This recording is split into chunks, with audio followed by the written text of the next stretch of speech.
Chers frères dans le Seigneur, Shalom. Aujourd'hui, nous célébrons 23e dimanche dans l'année A. Aujourd'hui, le Seigneur nous avertit et le Seigneur tire ses sonnettes d'alarme à nous qui sommes chrétiens, qui croient en lui et qui sont attachés à ses idéaux et à sa parole. Il dit, si tu n'avertis pas les méchants, c'est toi que je demanderai compte de son sang. Nous qui sommes nos frères, nos sœurs, dans la foi, nous qui sommes pasteurs dans l'église de Dieu, nous qui sommes des serviteurs, nous sommes comme des guetteurs que parle dans le livre du prophète Ésaïe, chapitre 33, versets 7 à 8. Le Seigneur nous a établis comme des guetteurs. Quel est le service d'un guetteur? Guetteur, c'est-à-dire celui qui veille aux aguets ou attentif au moindre danger. Et celui qui est dans la collectivité, dont la collectivité compte sur lui. Il est le responsable de la vie des autres. Il s'endort même pas. Il n'est pas négligent. Même ses compagnons ne seront même menacés.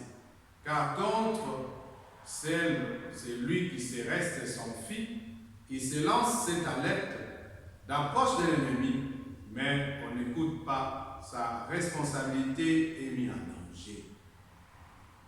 Pourquoi? Parce qu'un guetteur n'est pas censé dormir, un guetteur est censé veiller. Et vous verrez que deux fois dans la famille, les parents sont des guetteurs pour leurs enfants. Et vous verrez aussi les grands frères ou grandes sœurs sont les guetteurs pour leurs petites sœurs, et ainsi de suite. Vous verrez aussi la petite ou la cadette de la famille peut être aussi guetteur pour les autres. Cela veut dire celui qui veille pour que le malheur n'arrive pas aux autres. Vous verrez que ce guetteur, s'il arrive à s'endormir, s'il met la négligence, et s'il n'est pas attentif dans son regard, toute la collectivité tombera entre les mains des ennemis. Cela veut dire aussi dans l'église de Dieu, Dieu a établi aussi des guetteurs. Dieu a fait des gardiens. Et vous verrez que nous tous aussi dans la foi, nous sommes frères et sœurs, les gardiens des uns et des autres. Gardiens par rapport à leur conduite, leur façon de marcher, leur façon de se comporter vis-à-vis de la volonté de Dieu. Et vous verrez que, en bâtissant son église comme une fraternité dont Jésus l'a fait, Jésus n'a pas fait dans l'illusion. Il a fallu une dissuasion dans cette église si misère. Et Jésus a essayé de se guérir dans les sentiments humains et dans cette rencontre de toute communauté ici présente dans ce monde. Jésus avait déjà imaginé, Jésus avait déjà vu comment la communauté devait vivre, comment la communauté devait se comporter, parce que c'est lui le seul créateur de son église. Il sait comment son église devait vivre, comment son église devait se comporter. Et ici, cela ne veut pas sans certaines malaises quand on pense à l'usage à Dieu et qu'on peut faire de cette parole autant de cette acquisition et qu'on peut encore faire dans les groupes sectaires ou dans les communautés évangélistes dans l'évangile de Saint Matthieu, chapitre 18, versets 15 à 20, nous parle aujourd'hui en donnant une démarche à suivre pour reprendre un frère qui a péché. La procédure qui indique à celle de manuel de discipline au sein de l'Église, qui enseigne de telle sorte que de moins contemporains de l'Église et du Christ et comprendre ces trois instances. Jésus a parlé dans son évangile d'aujourd'hui à travers la bouche de son serviteur Matthieu. Jésus nous a expliqué quelle conduite nous, les hommes de Dieu, ou les frères et sœurs qui dirigent la communauté, doivent se comporter vis-à-vis de leurs frères et sœurs. Il dit, si tu as quelque chose avec ton frère, il t'a fait du mal ou s'est mal comporté vis-à-vis de toi, va auprès de lui. Ne parle pas derrière son dos, va lui parler de vive voix. Si ton frère ne t'écoute pas, cherche 2 ou 3 personnes qui t'accompagnent. Et si du moins il t'a écouté, gloire à Dieu parce que tu as déjà gagné ton frère dans la foi. Pourquoi Jésus parle-t-il de cela? Vous verrez que la majorité des chrétiens sont ce qu'on appelle des hypocrites.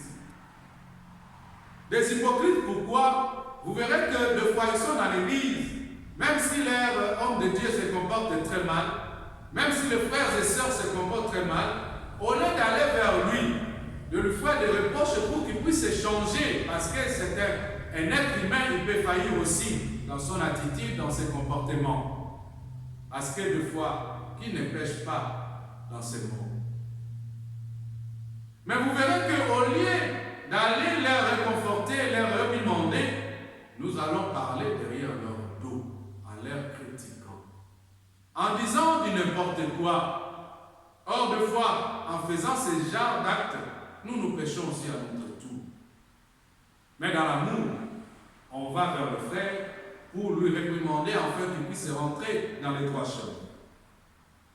Jésus nous dit à travers Matthieu que si le frère ne t'écoute pas, il n'écoute pas aussi des frères que tu as menés comme témoins, va annoncer à l'église. S'il n'écoute pas à l'église, considère-lui comme un païen. Un païen, c'est celui qu'on met en anathème, qu'on n'associe pas dans la foi, qu'on ne marche pas. Parce que la Bible dit, si des personnes n'ont pas une seule parole et ne regardent pas dans la même direction, ne peuvent jamais marcher ensemble. Ceux qui marchent ensemble, c'est ceux qui regardent dans la même direction, qui ont le même pensée. Notre seule direction, c'est la parole de Dieu. Notre seul guide, c'est cette parole que nous avons reçue auprès de Jésus-Christ. Cette parole d'amour. Et il nous dit encore, tout ce que vous devez lier sur la terre sera lié aussi au ciel. Tout ce que vous devez délier sur la terre sera aussi délié au ciel. Et de même, pourquoi il est dit? Parce que dans la foi, cette démarche est conforme. Vous l'avez fait avec amour, mais le frère qui ne veut pas écouter, c'est ta soeur qui ne veut pas y adhérer. Et c'est à ce moment, si tu t'éloignes de lui, personne ne peut te condamner.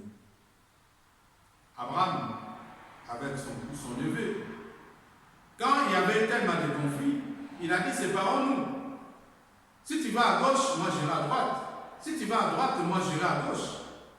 Pourquoi? Il était toujours dans la résolution de paix. Parce que deux personnes ne peuvent pas faire route ensemble s'ils n'arrivent pas à s'entendre. Il dit pareillement, je vous l'ai dit, si d'entre vous sur la terre se mettent d'accord pour demander quoi que ce soit, ils obtiendront auprès du Père. Même dans la prière, si nous sommes unis dans la foi, nous demandons à Dieu, Dieu va nous accorder ce que nous lui demandons. Bien-aimés dans le Seigneur, deux fois, il y a des couples qui ne réussissent pas, qui échouent dans leur démarche, parce qu'ils n'ont pas le même regard, ils n'ont pas la même vision, ils n'ont pas la même façon de voir les choses. Vous verrez, s'il y a Jean et Janine, Janine prie dans une autre communauté, Jean prie dans une autre communauté. Mais le soir, et tous se mettent à genoux devant Dieu. Ils adressent à quel type de Dieu? Point d'interrogation, chacun de vous peut mettre la réponse dessus. Or, ceux qui vivent dans la même famille, ils doivent confesser la même foi. Ils doivent fréquenter la même église. Ils doivent avoir le même enseignement. Qu'ils doivent avoir la conformité dans leur foi, la manière de gérer leur foyer et leur famille. Parce que s'il y a cette discordance dans le foyer, l'autre vient avec sa compréhension de la parole de Dieu, l'autre vient avec sa compréhension de la parole de Dieu, vous verrez que ce foyer ne marchera pas. Il y aura la confusion. Au lieu que le foyer soit dans l'amour et l'harmonie, ça sera presque dans l'opposition totale. Et quand les gens s'opposent spirituellement, Dieu n'écoute pas parce que Dieu demande que des personnes se mettent d'accord. D'accord par rapport à quoi? Par rapport à ce qu'ils doivent demander devant Dieu. Il y a ceux qui demandent la nourriture, il y a ceux qui demandent la paix, il y a ceux qui demandent la voiture, il y a ceux qui demandent la richesse. Mais vous verrez dans la même famille.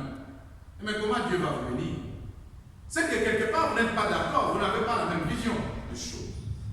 Il dit en effet, quand 2 ou 3 personnes sont réunies en mon nom, je suis au milieu de vous.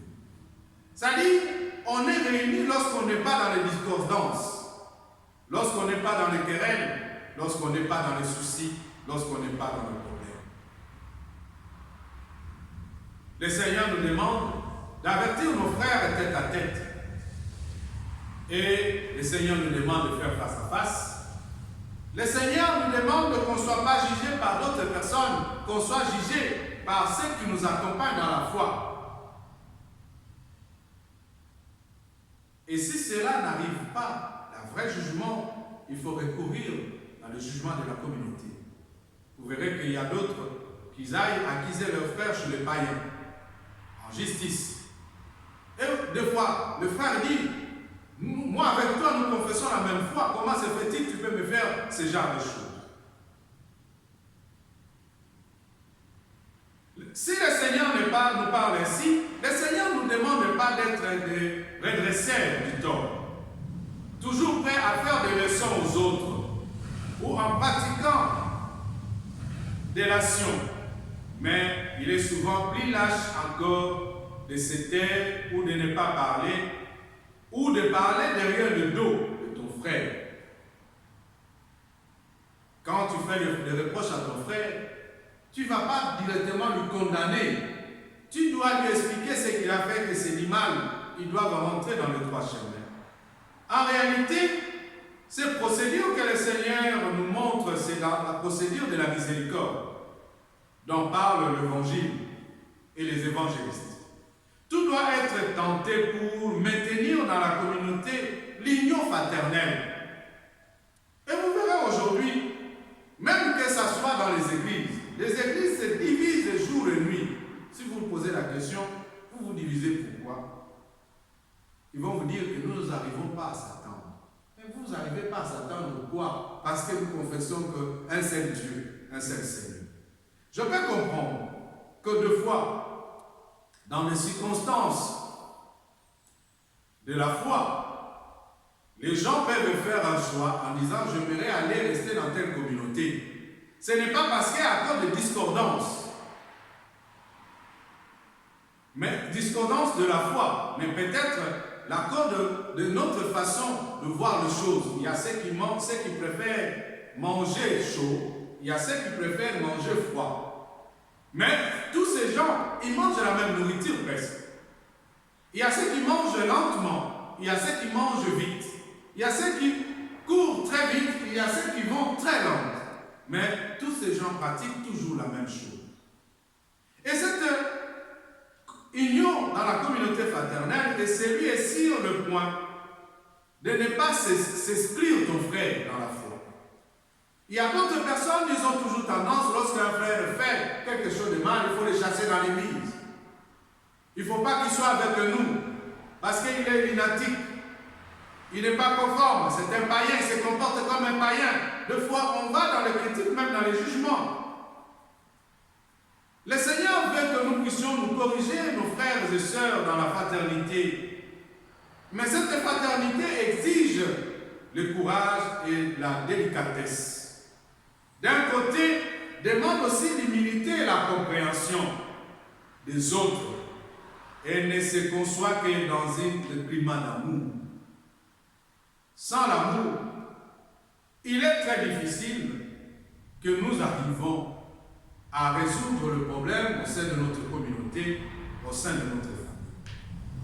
Pourquoi je l'ai dit dans l'amour?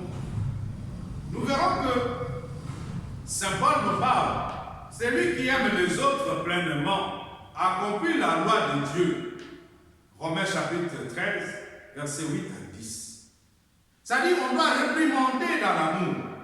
On doit réprimander en aimant. On doit accomplir cet amour. Comment? Saint Paul nous dit, n'ayez pas de dettes envers personne, sauf celle de l'amour mutuel. Je veux vous rappeler cette chose. Dans la Bible, il y avait une femme qui avait commis l'adultère. Tout le peuple de cette communauté l'ont amenée devant Jésus. Ils ont dit, cette femme a péché. Elle doit être lapidée. Jésus les regardant tous, et Jésus a commencé à écrire sur la terre. Or, en écrivant en hébreu, Jésus a dit, celui qui n'a jamais commis de péché ou qui n'a jamais fait ce que cette femme a fait, qui lui jette la pierre. La Bible nous montre que personne n'était resté. Il y avait des vieux, il y avait des hommes de Dieu, il y avait des docteurs de la loi, il y avait ceux qui connaissaient parfaitement Dieu, il y avait ceux qui adoraient Dieu, mais tous ces gens sont enfouis parce qu'ils sont sentis au fond d'eux, chacun d'eux, ils ont commis ses péchés. Donc, deux fois, en jugeant ton frère, il faut le juger avec amour. Se mettre aussi à sa place, en se posant aussi des questions, pourquoi il a commis tel acte et pourquoi il se comporte ainsi. Parce que Saint Paul nous dit, celui qui aime les autres pleinement accomplit la loi d'amour. Quelle est cette loi? On dit, tu ne commettras pas d'adultère quand tu aimes ton frère ou ta soeur ou ton amoureux. C'est très difficile que tu puisses te trahir avec une autre personne. Quand tu aimes Dieu, tu ne commettras non plus aussi l'adultère spirituel ou en mélangeant Dieu avec d'autres pratiques. Tu ne commettras pas les meurtres, c'est-à-dire tu ne vas pas tuer, tu ne vas pas avorter même un enfant. Tu ne vas pas tuer même ton frère parce que tuer ce n'est pas couper. Lorsque tu penses déjà à la mort de ton frère, tu l'as déjà tué. Lorsque tu souhaites sa mort, tu l'as déjà tué. Lorsque tu souhaites sa disparition, tu l'as déjà tué. Il dit, tu ne commettras pas de vol. Parce que quand on aime quelqu'un, on ne peut pas le voler. La Bible dit, ne fais pas à ton prochain ce que tu ne veux pas qu'on te fasse. Tu ne convoiteras non plus. C'est la seule chose qu'aujourd'hui, le monde est dans la confusion totale parce que la convoitise nous a tellement envahis dans notre cœur, dans notre âme et dans notre attitude, dans notre façon de marcher. Nous convoitissons, nous voulons accumuler tellement de richesses et des fois, nous ne savons même pas comment on peut gérer cette richesse que nous voulons parce qu'on est dans la convoitise. Et on dit, le Saint Paul nous dit, ces commandements et tout autre se résume dans cette parole. Tu aimeras ton prochain comme toi-même. L'amour ne fait rien de mal au prochain. Donc, plein l'accomplissement de la loi, c'est l'amour. Celui qu'on aime, on ne lui fait jamais du mal. Parce que c'est ton frère, il a fait du mal. En retour, tu ne peux pas lui rendre du mal. Tu dois lui rendre l'amour en lui réprimandant, en lui demandant de revenir au pied du Seigneur. Et qu'il puisse se rendre compte de ce faute et qu'il demande pardon. Dieu est miséricordieux. Nous aussi, nous devons avoir la miséricorde vis-à-vis de nos frères, vis-à-vis de nos sœurs. Chacun de nous arrive toujours à commettre une erreur. Le mal, lorsque la personne persiste dans son erreur, lorsque la personne reste dans ses erreurs, la Bible dit, considère-lui comme un païen, parce qu'il ne veut pas écouter, parce qu'il ne veut pas changer, parce qu'il ne veut pas transformer. Mais une personne qui a la volonté de changer dans sa vie, c'est une personne de ramener vers le Seigneur. Et si le frère s'endurcit et refuse de t'écouter, il ne reste plus que l'abandon. Abandonne cette personne. Parce que la Bible dit, tu ne peux pas aller au ciel avec un bras qui t'amène vers le péché, il faut le couper. Vaut mieux entrer borne dans le royaume des cieux qu'entrer avec tes deux mains. Même dans l'amitié, même dans les relations, si tu vois à tes côtés quelqu'un qui ne t'écoute pas, que tu veux toujours amener dans les droits chemins, il commet toujours les erreurs, abandonne celui-là. Pourquoi? Parce qu'il va t'amener dans la chute. Il sera ton occasion de chute. Il risque aussi de t'aider à perdre la foi, de perdre la confiance en Dieu à travers son comportement. La miséricorde du pasteur suprême, qui est notre Dieu, lui fera impossible pour ramener un brebis égaré. C'est ça ce que le Seigneur fait. Même dans l'impossibilité, il part chercher son brebis égaré pour le ramener dans le pâturage. De même, le Seigneur nous dit de faire cela. Mais si cela ne nous décharge pas de l'aimer, puisque nous devons aimer même nos ennemis, comme nous dit et nous rappelle la parole de l'Évangile dans Matthieu chapitre 5, verset 43. N'haïssez pas vos ennemis, aimez-les, soyez doux comme colombe, brisez comme un serpent. Vous verrez que la majorité des péchés fait éclater notre communauté aujourd'hui. Parmi les communautés de chrétiens. La prière, c'est quelque chose de très important parce que la prière renforce l'unité. Si au milieu même de leur conflit, 2 ou 3 frères sont réunis au nom de Jésus, Jésus, il est là. La prière doit toujours nous ramener vers le Seigneur. La prière doit être notre unité. La prière doit être notre socle. Jésus dit, entre les deux, je suis au milieu de vous. Jésus ne vit pas au milieu des gens qui vivent seuls. Quelque part, le Seigneur n'aime pas les égoïstes. Vous verrez qu'à cause de l'égoïsme, ce monde a été détruit. À cause de l'égoïsme, c'est ce qui a poussé Adam et Ève de manger le fruit. À cause de l'égoïsme, c'est ce qui a engendré dans le cœur de Lucifer de s'éloigner à la face de Dieu. Si nous restons au ras du sol, nous divisons. Si nous élevons dans la prière, nous convergeons dans la prière communautaire. Quittons notre état humain, quittons notre état d'être humain, allons dans la prière, allons dans la spiritualité pour demeurer dans la communauté. La communauté vit et la communauté est tellement forte. Lorsque même dans notre couple, mais lorsque même dans notre famille, lorsque même dans notre église, le Seigneur nous demande, doit être créé par l'unité.